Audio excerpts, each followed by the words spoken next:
a lot of people ask me, 19, did you have a love marriage? And I always say, absolutely. My mother fell in love with a boy. So yeah, in that respect, it was a love marriage. And I'm like, but I think I'm registered for chartered accountancy. I don't think I'm, ready for marriage yet. I just feel I was too young. And I think just that urge to be the perfect mother. And for me, that the first 2 years, it was like I had no other life. When my daughter was about 6 or 7 months, I tried going back to work. So I would take her, we used to live in Goregaon. I used to take her with me, drop her to my mom's place at Nepenzi Road, go to work at Fort, come back, pick her up and go back home. People would come and tell me, he's become very naughty, you don't give him enough time, and he doesn't listen because you don't give him enough time. He's become too thin because he's not eating well because you don't give him enough time. I've lived my life upside down. Most people would get their education, then get married, then have children, and then set up businesses. I've done it all over the place. So I barely completed my education, literally rode hoke, did my graduation because I was already married and living in a very conservative family, and started a business first, had children, then went back to education. So I've done it like in absolutely random order, I think. So to me, I think just finding my individuality, just saying, okay, I need to work because it's important for me as an individual to earn. I'm very grateful for my father to give me this life skill early on, to say that your financial standing or your financial skill is what will actually give you your standing or your equality. So I think for me, that was the first thing. I need to go out work. We talk parenting, we talk lifestyle, we talk a lot fitness. But money, we are not comfortable talking money. I've had people even ask me, will the men in India allow women to take charge of their money?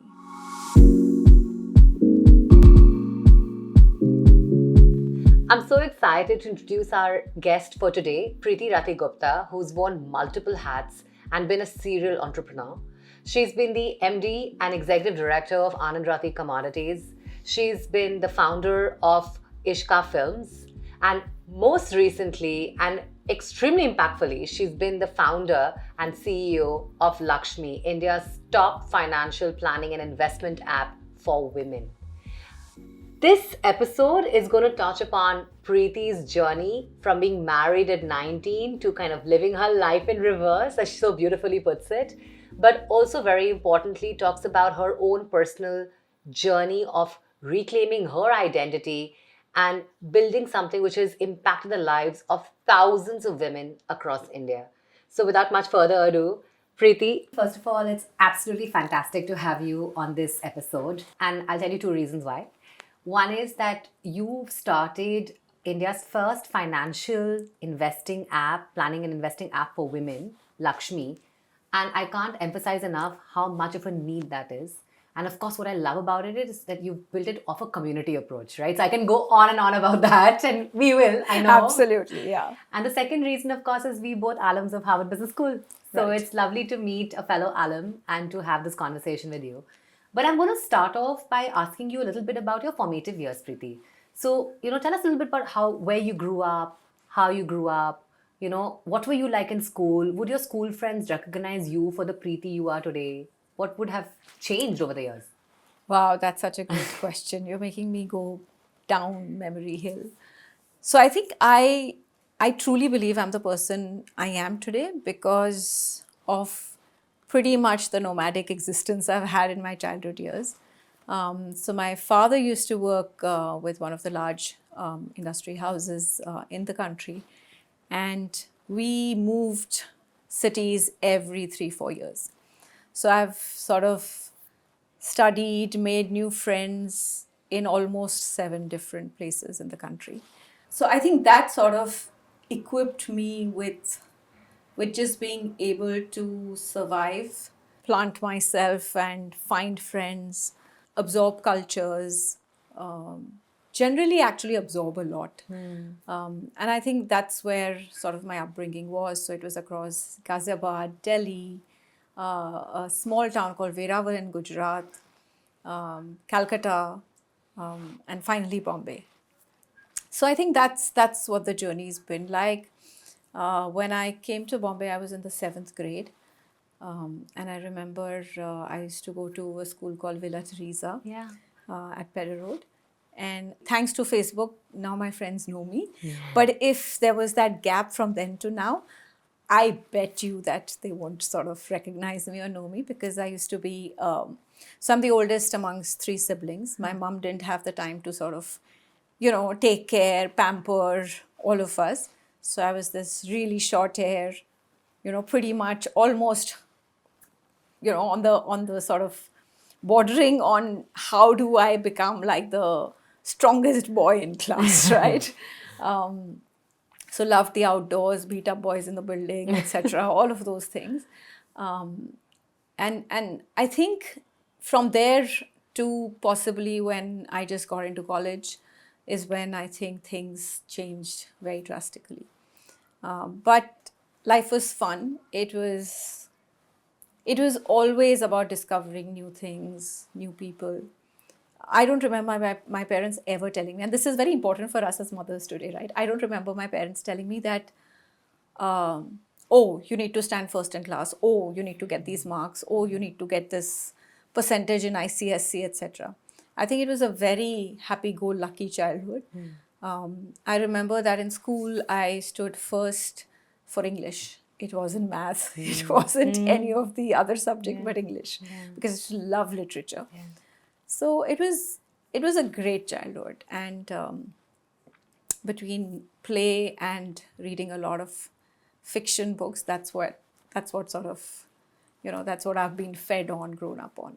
And who influenced you while you were growing up the most? Was it your mother? Was it your father? Was it like who's been a big influence? I think both my parents, but my father was definitely, he's a born leader. So I would like look up to him and say, okay, these are the qualities I want. I want to be like dad, where he has a leadership position, where he, people would just sort of come and want to talk to him. So, that and finance. He was like he was very well known in the industry. He still is for finance. But I get all my aesthetics, art, all of that DNA comes from my mom, and I was hugely influenced, I think, one, by her style. She's a very simple woman. I think minimalism was, she lived it, but yet very graceful, yet, always carried herself very, very, very well. And she was into the art. She was a painter. She's the one who sort of nudged me to say, you need to do singing. You need to take up the arts, painting. And she is the person for whom I started my filmmaking career. Wow.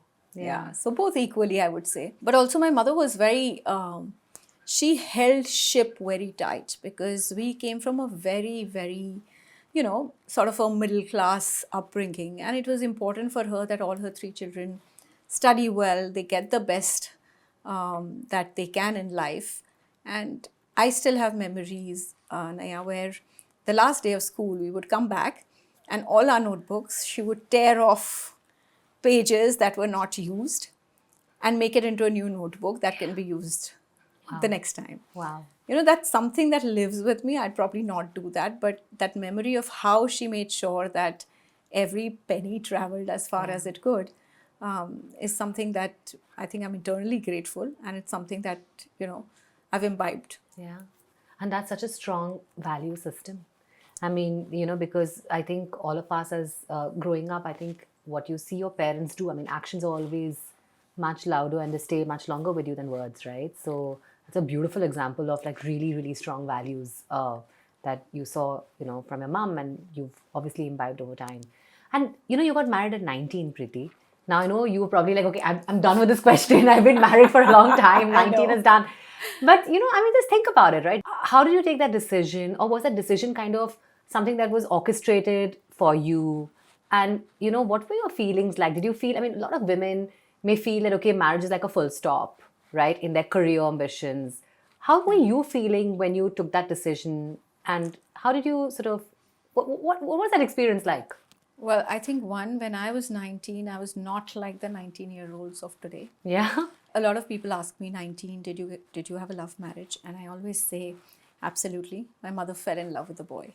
So yeah, in that respect, it was a love marriage. How did your mother and your husband meet? I should probably ask Well, you that question. this was, I mean, it was an arranged Marwari Yeah, setting, absolutely. And he's from Bombay He's as from well, Bombay, yeah. and I was still studying. I was in HR. I was doing my BCom. I Yeah. was in FY BCom then. And my parents said, "Oh, we've seen this really nice boy, and we want you to meet him." And I'm like, "But I think I'm registered for chartered accountancy. I don't think I'm ready for marriage yet." I just also think that my parents had a lot of peer pressure because at that point in time, everybody around them was getting their daughters married really young. So they were like, "Okay, we found a great boy, so why not?" Right? I met my now husband, and given sort of the naive 19-year-old that I was like, okay, he's tall, I can wear heels. It's fine, I don't think at that point in time, I really thought about, is this a full stop? Is this, what happens to life after that? Which is why I'm saying I was 19-year-olds then and now are very different. I see 19-year-olds now, and a lot of them intern with us at LXME, and I'm amazed at the clarity of their career, clarity of what they want to do in life. I just knew that I wanted to be a chartered accountant because my father was a chartered accountant, and we were a family of chartered accountants, so I wanted to definitely pursue that. But I didn't really sort of think about what next. So did get married, but didn't realize what was the implications. Said yes because my parents were keen. And that's how it all happened. And then kids happen, 2 kids who are very bright. A lot of mothers feel that the early years of motherhood are probably the most difficult. Now, of course, it's a long time back. But did you sort of put a pause at that point in time, or did you take a step back from your professional ambitions? Like, what was early motherhood like for you? And what were you up to at that point in time? Well, I think unprepared. Yeah. That's the first word. But I think that's true for Everybody. every mother, right? For the first time. But I just feel I was too young. And I think just that urge to be the perfect mother. And suddenly your world revolves around the child, right? Everything that you do, right from waking up to sleeping to planning your next day, everything is centered around your baby. And for me, that the first 2 years, it was like I had no other life. I was working before that, and I stopped working. When my daughter was about 6 or 7 months, I tried going back to work. So I would take her, we used to live in Goregaon. I used to take her with me, drop her to my mom's place at Nepean Road, go to work at Fort, come back, pick her up, and go back home. And I did it for about 6 months. I think me and my daughter both would have, we were both a nervous wreck by then. And I think I did make that choice of saying I will give up work for the time being. I just felt too much pressure to be, around all the time without giving it too much thought. So I think that was the first 2 years. Did that change with your second? Absolutely. Totally changed. So tell with us my a little bit second. more about that. Then, like, I think there's clearly a sea change from your... Actually, also, I do want to talk about the time when I realized that what I'm doing is not healthy. Not healthy for me, not healthy for my child. Yeah. I used to go to drop her to school every day, go to pick her up from school every day because I'd given up work. So what else? She was the center of my existence, and I would just, everything, my routine was around her. And then one day, I reached school to pick her up about 10 minutes late. I mean, she was literally like on the verge of fainting because she was very nervous. She was crying. And I was like, I'm just 10 minutes late. What could be so terribly upsetting? And that's when I realized that I had made her completely dependent on me. And it wasn't probably the right thing. I think that's when, that day, I went back thinking that I need to change something here. And that's when I sort of started working on how do I get her back to being slightly more independent, not as dependent on me, not completely like, I need mom all the time. And also for my life actually to sort of go on. I think that's where I decided to get back to work. So by the time my second one was born, I was already working. I was, I've had that experience of what not to do. Yeah. So I think by the time Krishna, my son, was born, I think that experience of us being the second time around mother was also easier because you know what to expect. You know how things happen. I also had a large gap between the two, so it was just, matter of fact. Okay, he's growing up. Everything. But what was very interesting was that after my son was born, he was about 8 months old, I decided to study. And I went to SP Jain to do an executive education there because I was in the financial services industry. The industry was getting very, very professionalized by then. And I just felt very inept that I don't have the right qualifications. If I want to be here, I definitely want to study a little bit more. And then also, of course, there was some amount of monotony in what I was doing at work. So I sort of also needed that small, sort of, let's just say, boost to saying, okay, what else can I think of doing? Yeah. So that's when I actually went back to studying.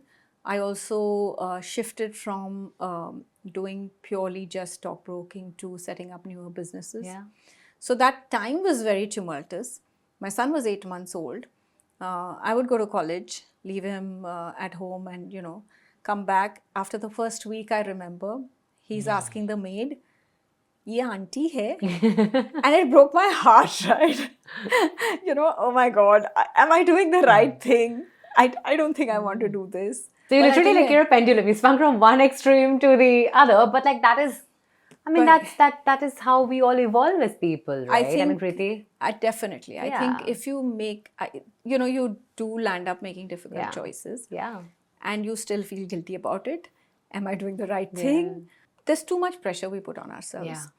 Yeah. But this is all hindsight. This is review. It's always 2020. Yeah. So Yeah. it's fine. But then I think by then I'd become a little bit more resilient. Yeah. I was okay, that it's okay. I'm not around all the time.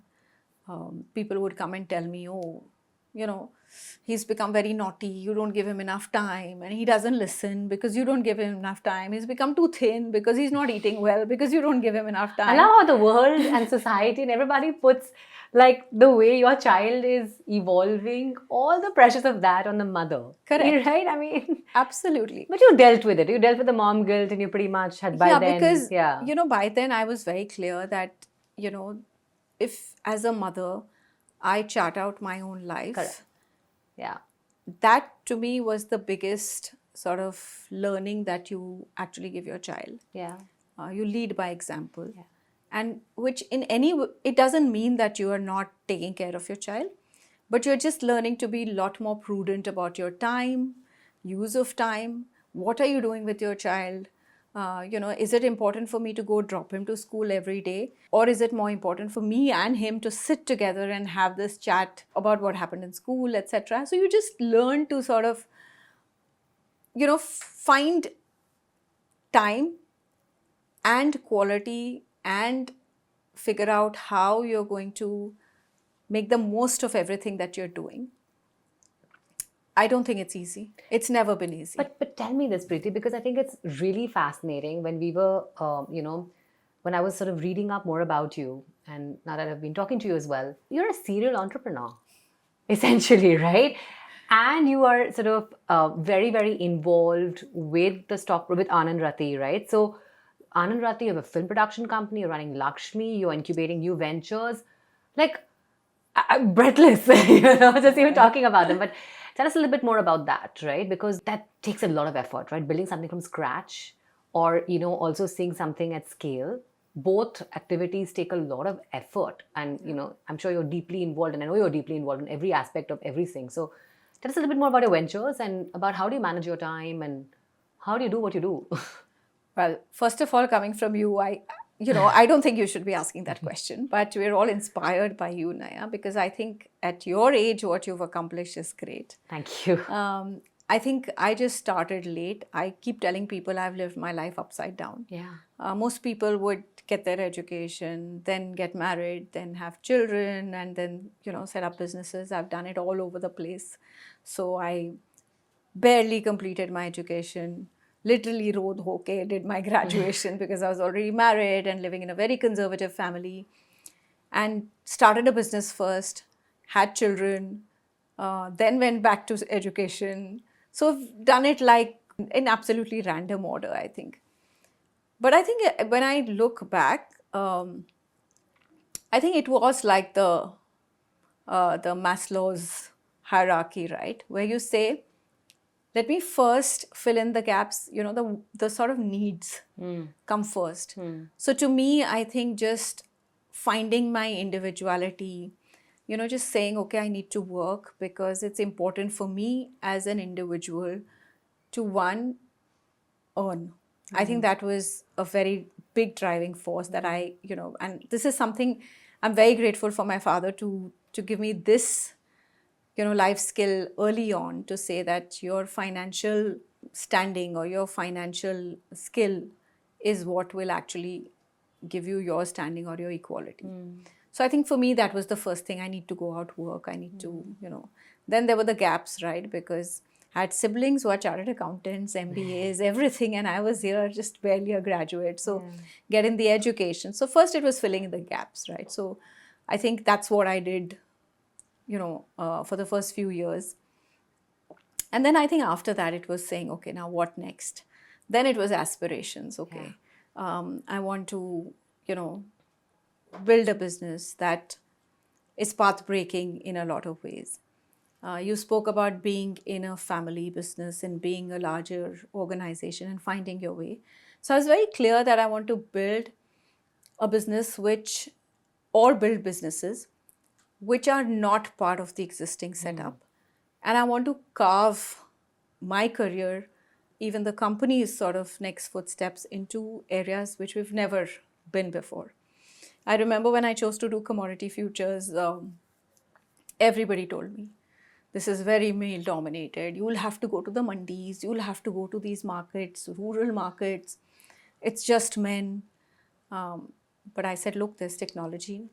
This is a completely new opportunity. I really do want to do it.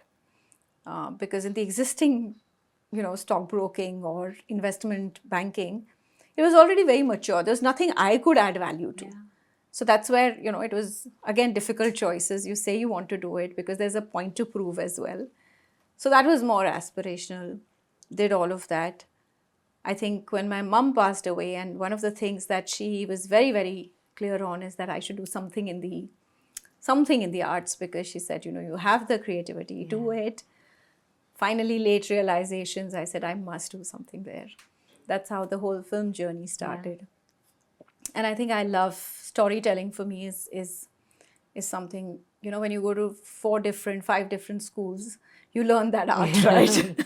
Because you have to make new friends. When you're sort of in your childhood as well, right? I think moving from so many different contexts all the time. Yeah. I think storytelling is a great way to start making friends as well. So probably you pick it up as a child too. So that's why, yeah. I mean, I've been known to be a dreamer in school. I was either just dreaming or imagining things, or I was telling these stories. But filmmaking, I mean, you mentioned the arts. I would have thought someone, from the background that you are would be more in terms of, modern art, the masters, and here we're talking about filmmaking and, making cinema that matters. So tell us a little bit more about that journey as well. How did that even come about and what journey has that taken? Yeah, so it's pretty much, I feel I manifested it because I was just thinking that I definitely want to do something in the arts. I was trying for our private wealth, we were having conversations with clients who wanted to have one foot in this media entertainment space. Can we have some exposure there? So we tried, I did a homework, a complete sort of a white paper on creating a film fund. That's where I realized, one, that firstly, that as a company, we couldn't do a film fund because it doesn't fall into the, proper sort of box of, okay, this is the input, this is the return, etc. Because filmmaking is very, it's not sort of, you can't tie it by rules or saying, okay, you put in these actors, this film will give you this return. Second, it was very dominated by exhibition because we have limited theaters. So you needed to, if you created a fund, you needed to have a very large fund where you owned the theaters as well. That was actually my first step into understanding that world.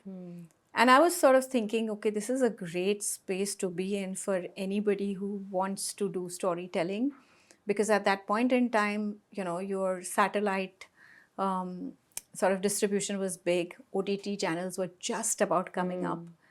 And while I was thinking of it, a very dear friend reached out and he said, listen, this story has come to me. It's beautiful. Do you want to just go through it? I know the director. She's in town. She's in Bombay. She's from London, but she's in Bombay. Why don't you meet her? I said, okay, on a whim, like, okay, let's meet her, right? And the night before, she sent me the script and I read through it. And that was also the time I just lost my mom. And it was it was like catharsis, right? I was reading that script. I was 3/4, through it when I met Anu, who was the director of the first film I produced. And before she could say, I said, I want to do this film, right? And that's how it started. That's how the journey started. And entrepreneurship is so much about that, right? About like so much serendipity, about the stars aligning at that time, that moment. So many things that you were probably... And your gut feel. And your gut feel. I think that's just so important. Wow. Okay. And then from films to Lakshmi, right? And I remember coming across Lakshmi, 3 years back, perhaps? And I remember thinking it's such an important mission. Because, of course, at the Moms Co BabyChakra and, with the group, we have the largest parenting assets now in South Asia. And we have the privilege of actually interacting with more than 30 million mothers, right, on a monthly basis. And I think one of the biggest thing that comes up is the lack of financial understanding and freedom. Absolutely. And that's the problem statement from what I understand Lakshmi is out to solve, right? So tell us a little bit more about what led you to build Lakshmi and what it has become already. So going back to our Howard alma mater, that's where it all started. I don't think I need to really talk about, the huge gap that exists, right? We all knew it. And being in financial services, I knew it even deeper. It was frustrating at a lot of times when you would talk to women, they'd understand the value proposition. They would understand that, yes, they need to do it, but just didn't have the confidence that I'm going to ask my father, my husband. And then I'd see women around, right, compromising on personal, professional decisions because even if they were the bread earners or earning the money, they didn't have control, no agency over their own money. So obviously, it was a problem statement that was deep-rooted. When I was in HBS, we were asked to do this strategy around a new business. That's where the first thought... where the idea came up? That's where the idea came up. And we had a living group. And in the living group, we all debated. We all pitched one idea. And we said, we'll choose one idea. So my living group chose... At that point in time, I said, I want to set up a platform, a money platform for women. Interestingly, my living group was all men. I was the only woman in it. And they were all, wow, that sounds great. So that's how, sitting in Boston, snowy Boston, I said, what will we call it? I said, let's call it Lakshmi. At that point in time, instantly, right? Because it was, I remember feeling this every Diwali, that when you're praying to Goddess Lakshmi, we are all praying, the whole family is praying. And then suddenly you're like, she's a woman. You're praying to her for wealth. But the women who are praying to her themselves don't have that confidence that, I can do this as well. So called it Lakshmi then. Got a lot of validation from the professors. In fact, a lot of them introduced me to, either women who were doing financial services in the US or even women who were sort of looking at just families and women or targeting just families and women. And I spoke to them. Came back with a huge sort of validation as well as a gut feel that this needs to exist. And, I'll go back to Maslow's hierarchy pyramid where that final, sort of place where you say, okay, now this is where my purpose, passion, ikigai is, right? This is my skill. I have the domain knowledge. I've been in it for very long to understand. And again, financial services, look, even if you set up a technology platform, I feel domain knowledge is very important. You need to be very aware of what are the products, how are you, what are you teaching your audience, what are you telling them to put their money in. First of all, it's women, right, who are already very conservative, who are already afraid of where to put money in. And second, if you're going to teach them, you better be very sure of the right products, the right way of doing this. So I knew domain knowledge is there. I understand how, being a woman, you know how women think. So it was pretty much like saying, okay, if this has to be done, I have the right to win, right?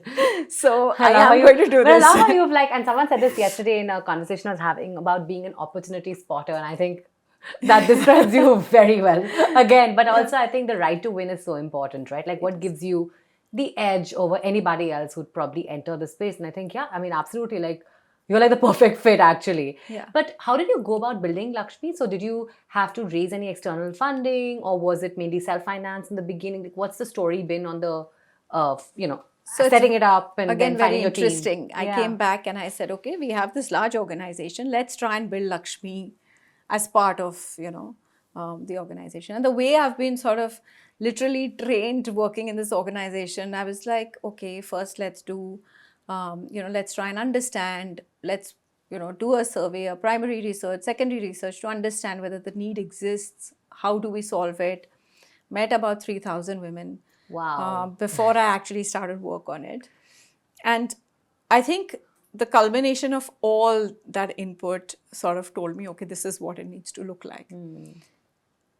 I think very early on, I realized that Lakshmi cannot be built in an organization like Anand Rathi or my parent organization, only because startups cannot thrive in a business that is so sort of built on completely different principles.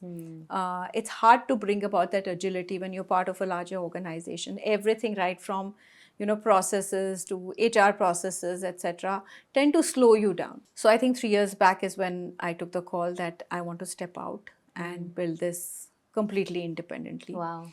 Also, I think the learning has been that larger financial services organizations have never been able to reach out to women because, again, I think target driven, etc., all of that, it's never worked.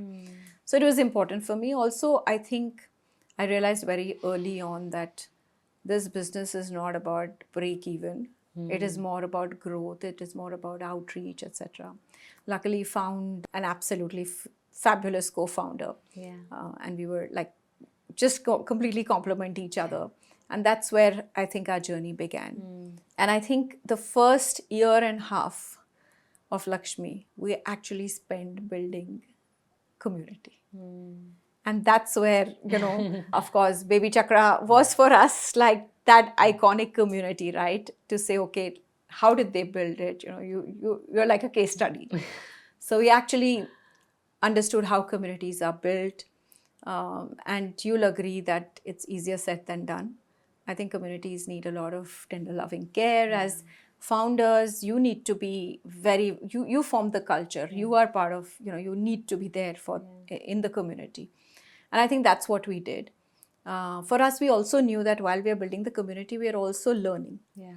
Because community gives you feedback of what is the, what are the problems, what are the friction points, what is the, sort of the immediate need. So that's how we, started building as a closed group on Facebook, and then translated that into an app, where one of the things we were clear on was that just learning was not enough. Learning is key, definitely when it comes to women. I think the community learning via community learning from each other is absolutely the first step. But as you do that, you need to have a very clear call to action. Otherwise, it's left at learning. For almost 20 years, Women's Day, I was doing these innumerable, sessions and conferences and talks, and sometimes the same group of people again and again and again. And you'd realize you're still not doing anything about it. So we knew that we needed an investment platform to begin with. So our first sort of Lakshmi, the first MVP that we built had learning modules, had a community, and had an investment platform. That's how sort of the journey began. Very interesting, very challenging for me because I'd built very, very conventional businesses. Yeah, this is completely left field. I mean, to say the least. I mean, frankly, we are, of course, of the belief at the group as well that communities are the future of the internet. But I mean, I can totally imagine 3 years back, 2 years back, when you were starting off Lakshmi, I mean, communities were not the norm, whatever said and done. And I think it's really interesting. And then how to sort of take the community and learn from that and build an app that really basically addresses the heart of all the needs of the women you're trying to serve is a really, I think, very evolved construct. No, but I think community is such a powerful tool. I mean, I'm preaching to the choir, but but still, community actually for women is very important because we love peer-to-peer interaction. I mean, I remember when my daughter was young, the doctor would tell me, listen, she's got, a tummy upset, give her this. But I'd still come back and speak to all the women around me. What did you do with your child, right? So we thrive on that. I think the only thing I was unsure about was would women talk money in a community? We talk parenting, we talk lifestyle, we talk a lot fitness. But money, we are not comfortable talking money. But I also knew that women need a safe space where they can come and discuss money because they don't have that platform in their families, at workplaces. It's just not there. We shy away, we fear judgment. And there's so many conversations, I'm sure, about a woman saying that, how do I even build my own nest egg? Is it okay to do it? Like, how do I, I can just imagine the kind of conversations you sort of see play out in your community every day. You talk a lot about, and you've shared a lot about, I think, the journey of building Lakshmi, right? What were some of the lowest lows, just as candid as you can be, that you faced while being an entrepreneur, building out a financial app for women? Like, if you could share with all of us. And how did you get out of it as well? I think if you're a startup founder, every third day is like the low, right? Being very, very candid, but that's the journey, right? And then you learn. But I remember early on when I started building Lakshmi, I think pretty much everybody out there, the question was, why do you need a different app for women? There's enough. So just questioning the identity and telling them. I've had people even ask me, will the men in India allow women to take charge of their money? And, sometimes when you hear that again and again and again, sometimes you're like, oh my God, like really, am I doing the right thing? Is it really, something that is needed? But then you go back to your numbers, you go back to data and you say, no, of course, yes. And then, when you see the early green shoots of saying women who've been on the platform and say, wow, this has changed my life. I think you sort of come back with double the vigor that, no, now I've got to prove it, right? This has to be built and it has to impact, many, many more women.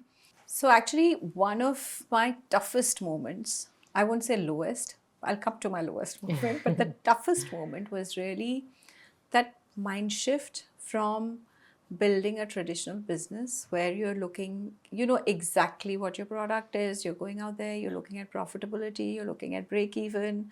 It's fairly linear, right? That journey. Whereas when you build something like Lakshmi, it is one multidimensional. And you're not just, looking at when, in fact, you're not even thinking about, okay, when am I going to be profitable? When you start building it, you're saying, okay, how do I reach out to my target audience? There's a lot of work around content creation, social media. All of those things were new to me. And there were times when I said, oh my God, why am I doing this, right? Because there are like 100 things and you're a solo founder. When I began, I was solo. And then as I went along, I met Riddhi. But there's still so much to do. And you're not part of a large organization where you have people who come in and, you borrow people from other teams, etc., and get it done. Here it was a two-member team sort of doing everything. And to me, I think that mind shift was very, very... I think that was tough. I would go back. I remember every day I would write notes at the end of the day saying, okay, this is where I faced a challenge. I would speak to people who are building, companies who are in the startup space, that how do you navigate this? So I think that sort of that, just keeping an open mindset and saying, okay, let me learn from what other people are doing. I'm not the only one sort of struggling with these questions. So I think those were really tough days till you really sort of learned and you understood that, okay, this is a journey and most of it, the toughest part we've done, we've built it out. Now we can afford a team, we can get it. I think in terms of financing, that was actually one of my lowest moments where when we actually went out to speak about fundraise, and this was before this whole cycle happened, where a lot of people actually sort of, came back to us saying, oh, but the checklist, that's when we learned there's a checklist, right? That What's you the have checklist? The checklist is that you have to, are you an IIT, IIM, are you an HBS dropout, by the way? But were you asked all of this seriously? Or like, were you like, was it was like told. unconsciously, like you could see that this, like, how did you come across this? So actually we had just started consulting people that we want to do a fundraise. How should we go about it? And that was the feedback we got from a lot of people who were advising us that, look, there is a checklist, so therefore try, you don't tick these boxes. You're just, two co-founders, who's your tech male co-founder? And I used to think, these are archaic questions. Why are people even thinking about these things right now? I think the third thing was, oh, why do you need funds? People will ask, why do you already have, you've built such large businesses. Why do you need to get funds? And I used to wonder that people don't ask that to men who've built businesses, many businesses, who've been serial entrepreneurs.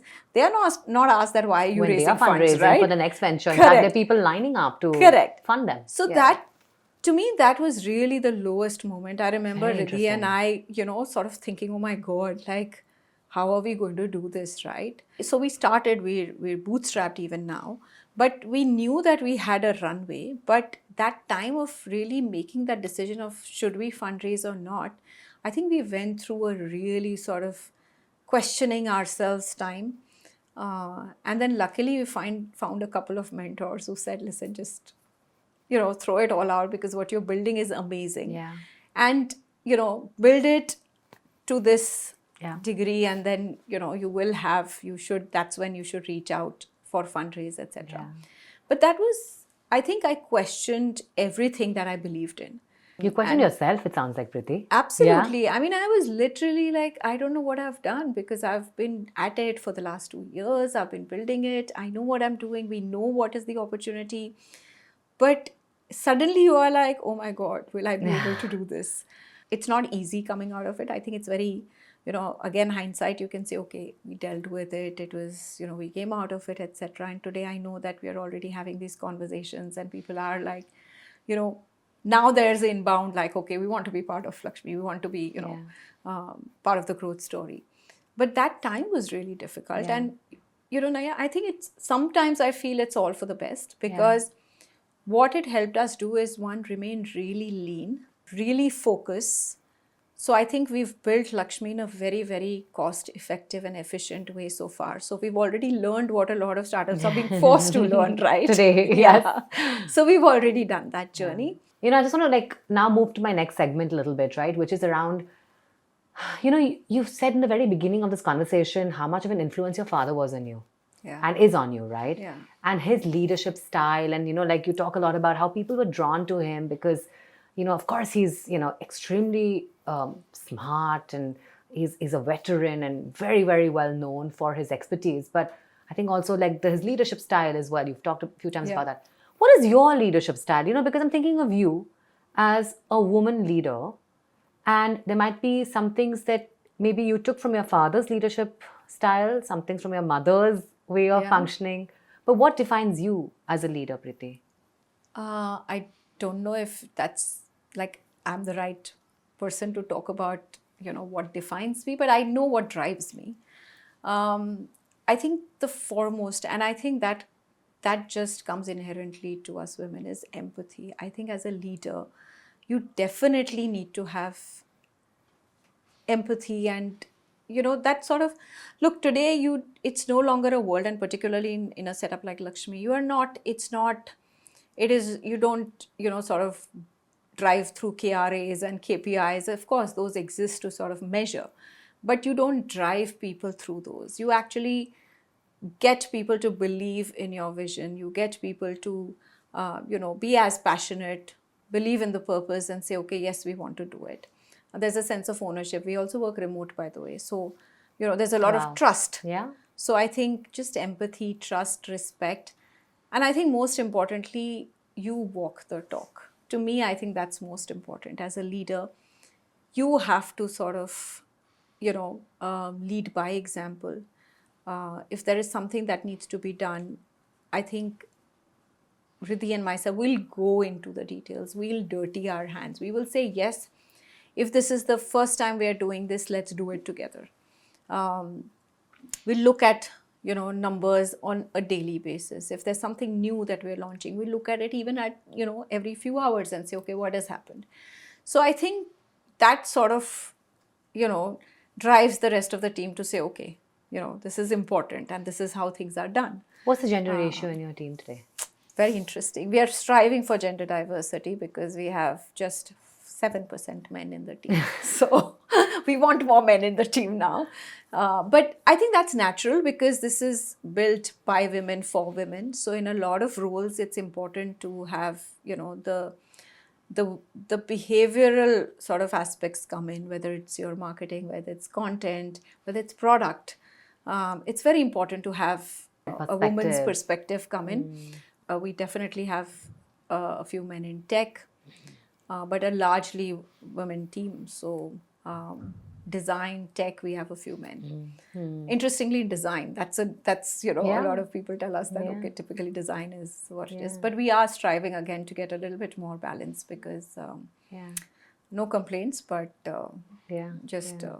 proper D&I. So I'm going to move on to my last two questions, right? I think the first one is around you're building out something so important for women. Are there any tips you'd want to give any of the mums, any of the women watching this right now on financial autonomy, financial independence, and creating their own almost like nest egg, if you will, but like how to go about that journey? Any like simple tips?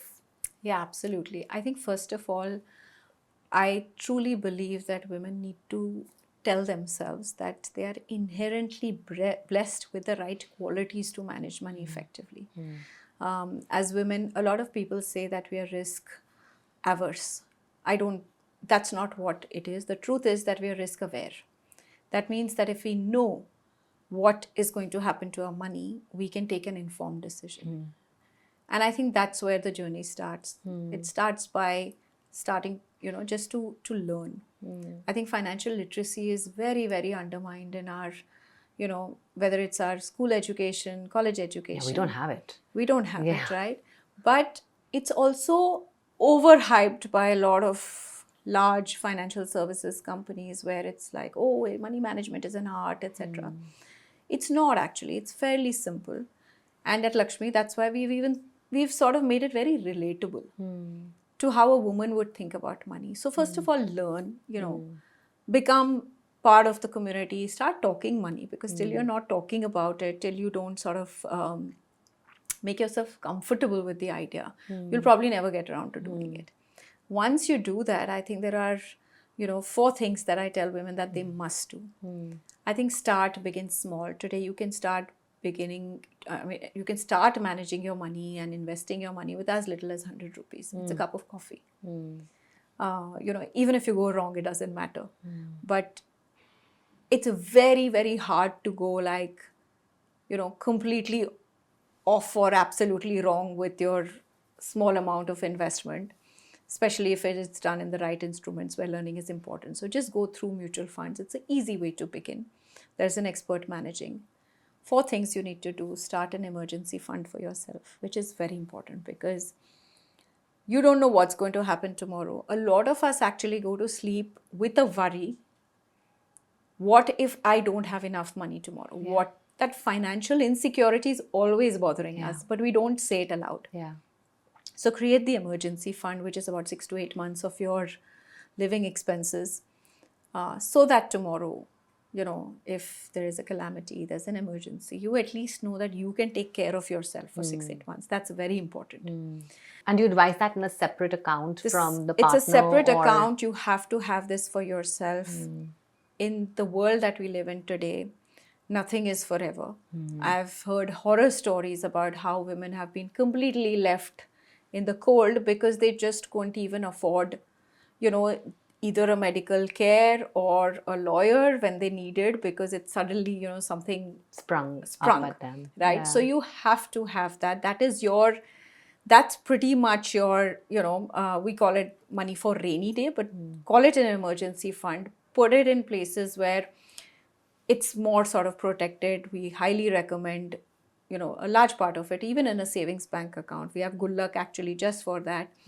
Or in ultra short term places where your money is protected. It may not give you the best returns. But it's liquid. So when it's you liquid. need it, So when you can need take it, you can immediately get it, right?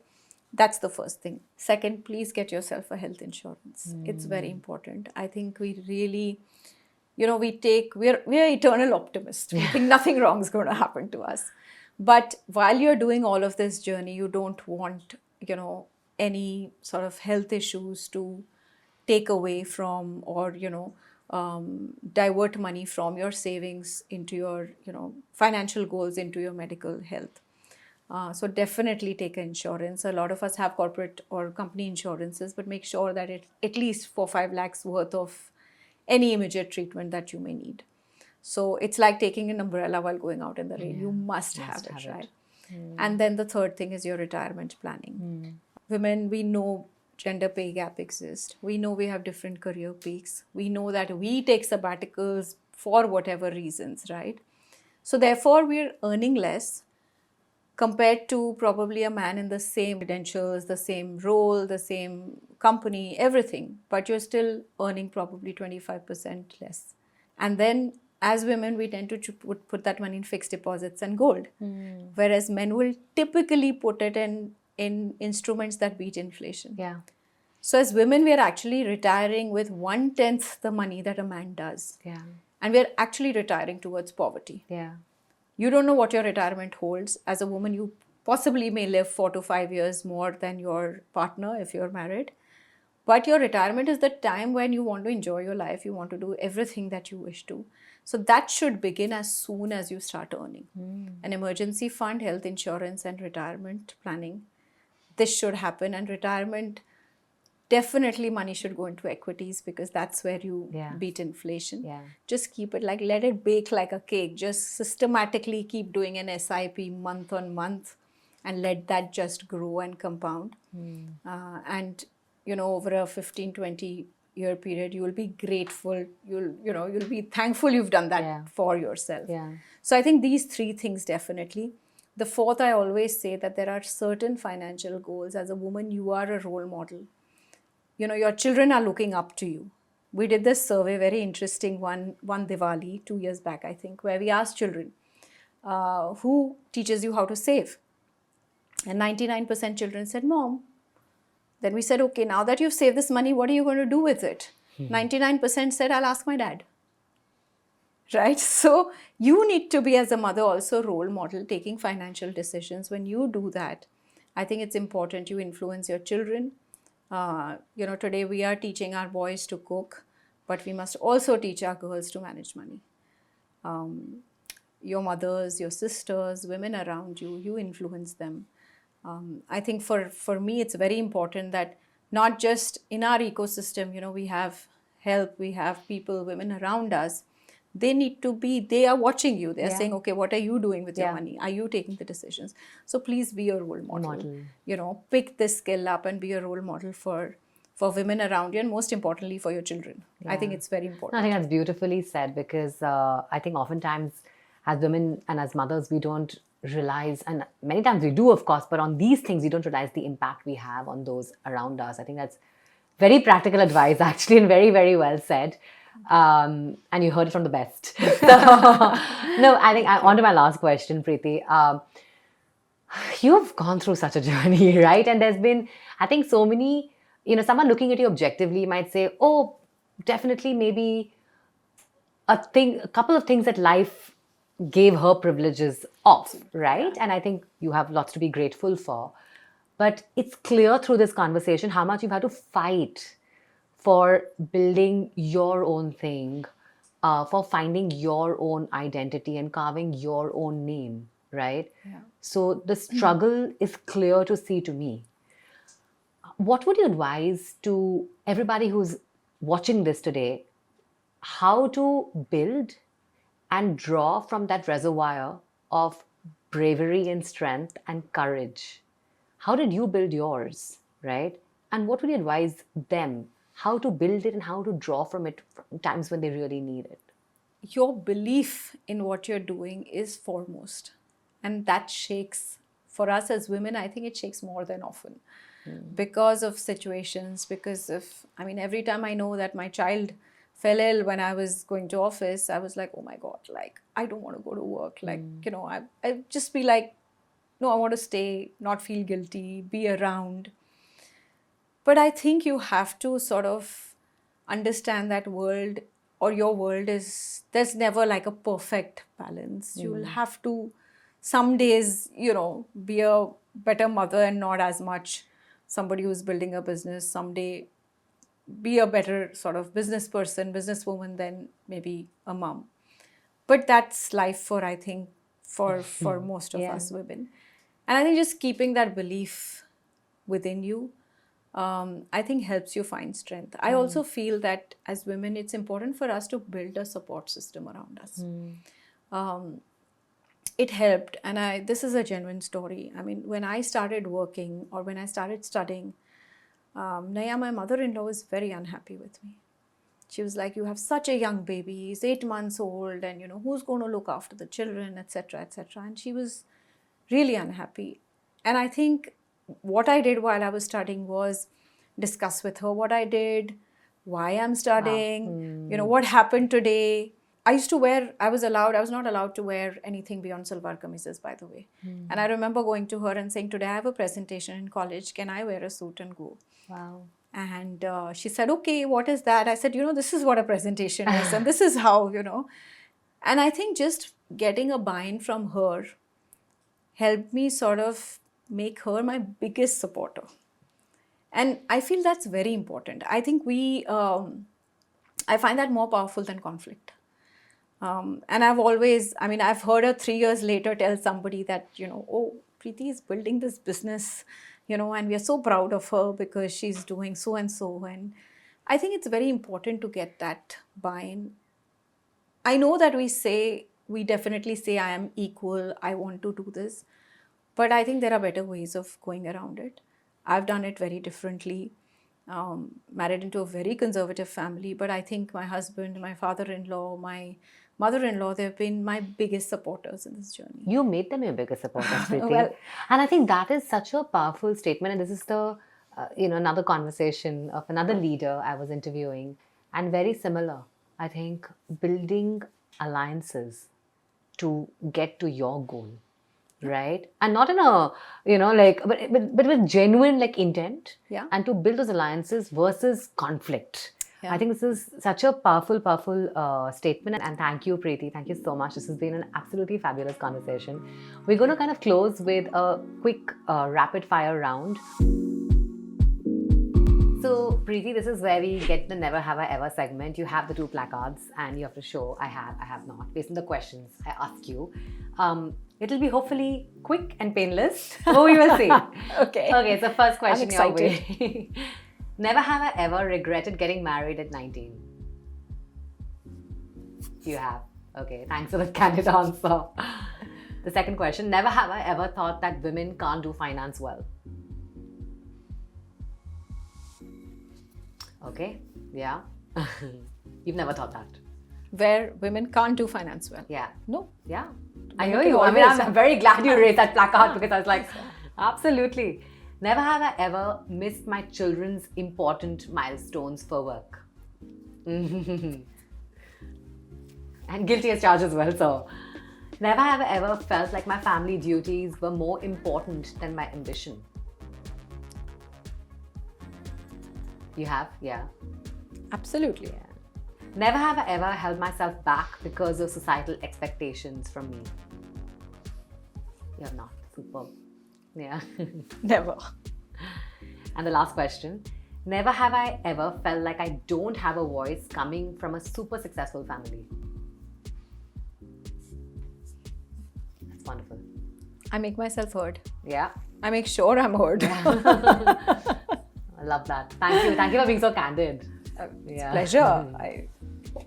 I don't know. I think one of the things that you sort of, as you gain experiences, you realize that you have nothing to sort of hide or not say, because I think if you're candid, it's sort of, it's more relatable because everybody's human. You have experiences which are very similar. I think women go through journeys which are very similar. And I think it's only fair to say that, yes, I went through it, right? So, Priti, thank you again for an absolutely fabulous conversation and for the inspiration. And here's a small hamper that our team at Momsco has put together, especially for you.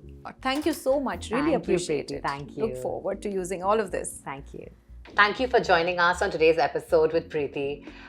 It's been really inspiring for me personally as well to see the different leadership styles and leadership conversations and journeys that each of these amazing entrepreneurs, mompreneurs, have taken over the last few episodes.